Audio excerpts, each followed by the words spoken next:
Experiencing glitches with your Kia Carens infotainment system? This section breaks down the crucial difference between a simple reboot and a factory reset. A reboot, or soft reset, restarts the system without deleting personal data. To reboot, simply turn off your car, wait 30 seconds, and restart. Alternatively, press and hold the volume and power buttons for 5 to 10 seconds.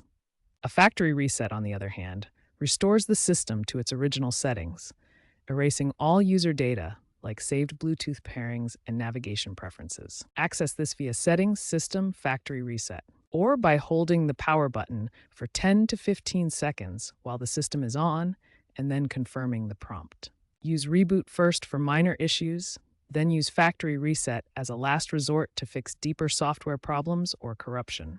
Perform this with the vehicle parked. Bluetooth and audio problems are common with infotainment systems.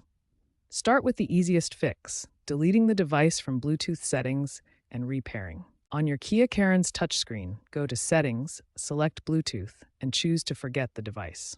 Then make sure your phone or device is in pairing mode. If that doesn't work, ensure your infotainment system software is up to date through the Kia Access app, or check for updates via the Settings menu.